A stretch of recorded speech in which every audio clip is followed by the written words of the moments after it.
You are listening to Mining Stock Education, where you'll learn from the top leaders in the natural resource sector and uncover quality mining investment opportunities.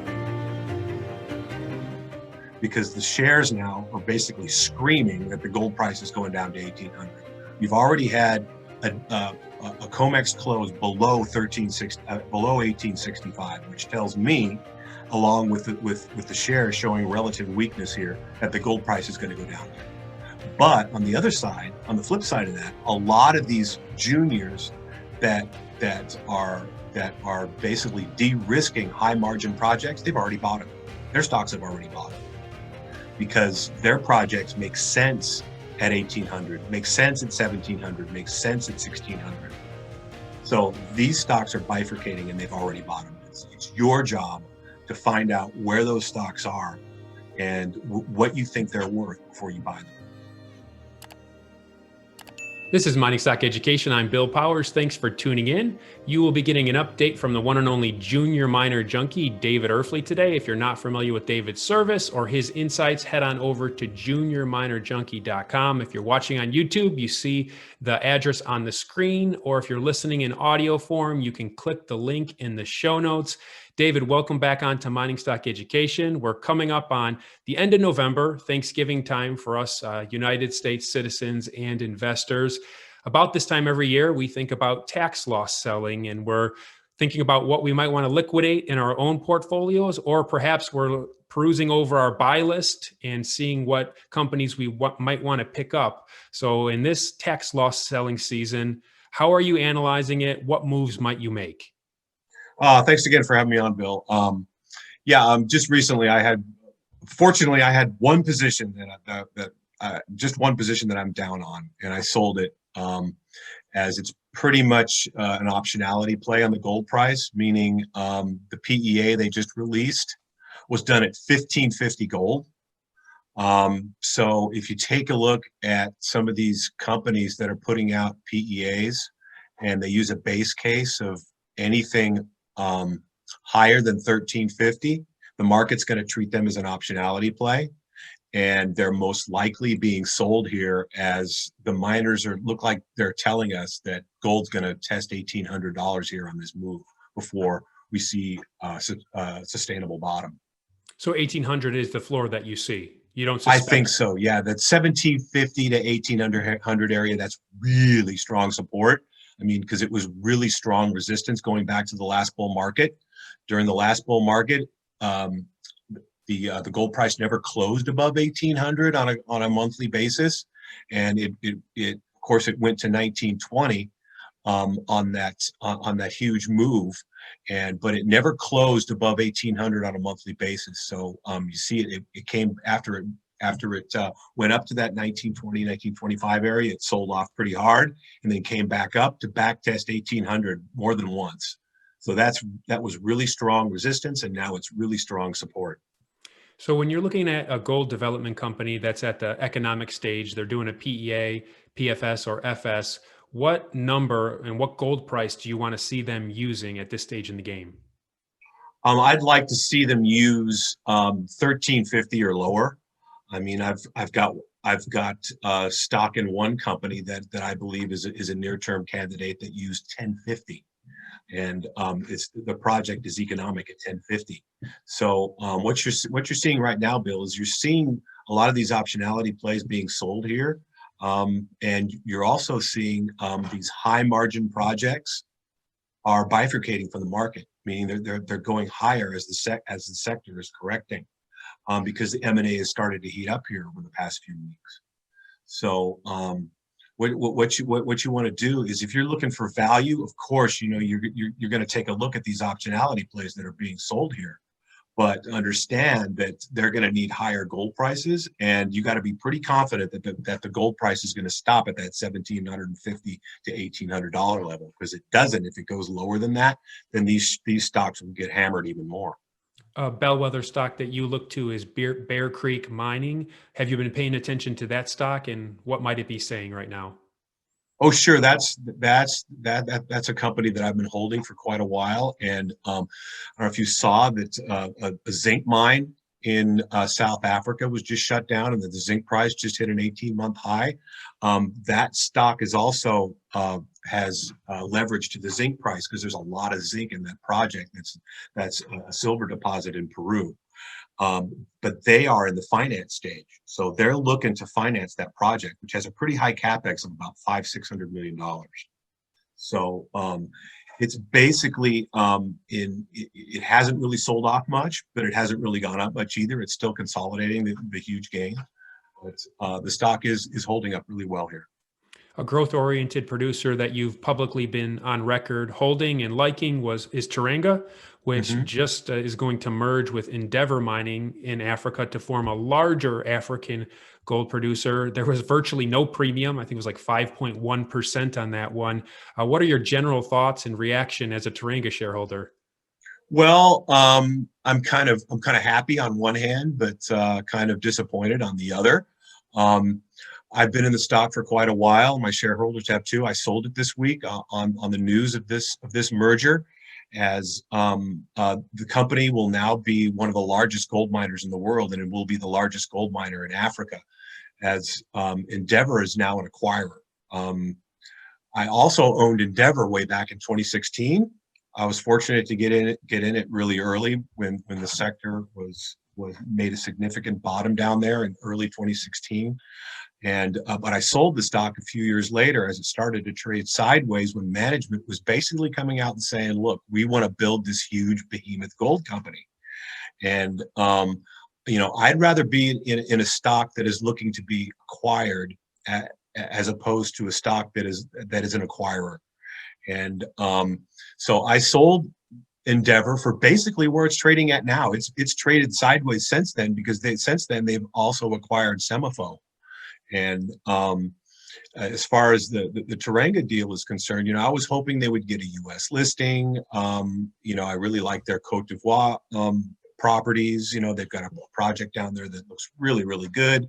I'm constantly in contact with CEO Richard Young, and he did an incredible job with that company. That Misawa deal was amazing for the stock. But my subscribers and I have done really well, and it was just time to sell and take the profits and put it into something else. You live in California, but you're a worldwide traveler and you've lived all over the world. So you have a global perspective, and you invest in Africa. Obviously, you invested in Teranga. You've mentioned on this show, you've invested in Osino. There's other African companies that we're not going to mention. You got to be a subscriber to find out where else David has invested in Africa. But share a little thoughts, if you could, about investing in Africa. Obviously, it's a continent, not a country. Sometimes us North Americans are accused of looking at it as a country. It's a continent. But what are some of your general thoughts? Yeah, I mean, it's spotty. There are places I won't go near, and there's places that are really undervalued here that are perceived as risky, but they're really not. And that's where you got to look for value. When the market is perceiving something as risky and it's really not, or there's maybe some positive news coming up in that country that is going to benefit more investors coming into companies in that country. You take a look at that. Because anything in Africa is always going to have a discount. No matter where it is. I mean, we could take a look at a company like Orezone, which I've been a shareholder in the past. I'm not right now. They've got a fantastic project that is a a short drive from the capital. And Burkina Faso. Burkina Faso has been associated with a lot of terrorists because it borders terrorist countries that have a lot of terrorism in it. So they come over this border because there's no border control. And Semifo was one of those. And Endeavour went ahead and took that out anyway. And but Orezone's project, the Bombore project, is just a short drive away from the capital, and the project sits right next to a security facility where it's like a target range where there's always security around. So they have no issues there whatsoever. Yet that stock is still being traded at a very high discount to its peers in the market. So this speaks to that knowledge arbitrage, where you just got to dig a little deeper, find out what's really going on, and taking advantage of the market's misperception. Right, exactly. So let's talk about finding good value for junior mining stocks now. If some people that are even emailing me are new to the sector, say, Bill, I want to invest in mining stocks. Obviously, they've run up this year. You and I have personally benefited from that in our own portfolios since March. But if somebody is new and looking at an entry point, what advice would you give them today? Oh, there's still a lot of value out there, but you got to take a look at some of these stocks. They've look at their charts from March. Some of them have gone up 6, 7, 8, 10-fold, and they're in the process of consolidating those gains. I don't care how good the project looks that a junior holds. Any stock that's gone up that much in just less than 5 months. I mean, we saw the GDXJ go up 180% in 4.5 months. That's got to consolidate. And also you have to factor in that a lot of these companies raised money at that time, and those shares are going to become free trading. They issue half warrant or a full warrant. What people do is, as soon as they become free trading, they sell the shares and they keep the warrant. So you got to take a look at that. I have a watch list. It's great to have a watch list of companies that you really like, and you take a look at the chart and you go, wow, that thing's moved up a lot. It's consolidating. I'm not going to buy it now, but you watch it. You keep watching and keep watching and keep watching, and you have a price that you feel is fair value. And to get that price that you feel is fair value, you research the company as much as you can. You call up the company. You try to get a virtual meeting with management, which you can do, and ask them as many questions as you possibly can to get to know them better, to get to know their project better, to get to know, ask them how much they paid for their stock, ask them, what they plan on doing with the money that they just raised, ask them who took part in the finance. Was it mostly retail? Do you have high net worth individuals that are going to be strong hands that aren't going to sell the stock? There's all these questions you need to ask before you say, you know what, I'm going to buy this thing. There's a lot of research you have to do. And the more research you do, the more successful you're going to be at picking the right stocks in this sector. And you invest in a lot of junior exploration companies, which are extremely speculative, high risk, high reward. But maybe you could share a little more about how you discern a floor both for the current share price trading, but also just fundamental valuation, if a little junior exploration company could have that. There's a lot of things that go into it, Bill. Like just recently, you're a subscriber, and you know that I recently put out a buy alert on a very high risk exploration company. They raised a bunch of money a little while ago, and I think the money that they raised was almost what their market cap was at the time, maybe even a little higher. And all the drilling that they did after they raised this money is about to be released from the assay labs over the next 3 months. But the placement that they did, a lot of it was taken by retail. So the holding period for those shares came off about a month and a half ago, and the stock was hit really hard because of that. Because it was, whoever got into the stock was issued a 3-year warrant. So I'm just There's incentive to sell, and I'm going to sell the stock no matter where it is when it becomes free trading, because it's basically a risk-free investment for me. I can wait 3 years to invest in this company if they do hit it big at these projects, and the stock's trading at $2-3 in 2 years. I'm in the money with my warrants. So you take a look at things like this, and you can find value right now. If you do things like that in high risk companies, and you also, like I said, you call up the management team and you get to, unfortunately, we can't do conferences anymore.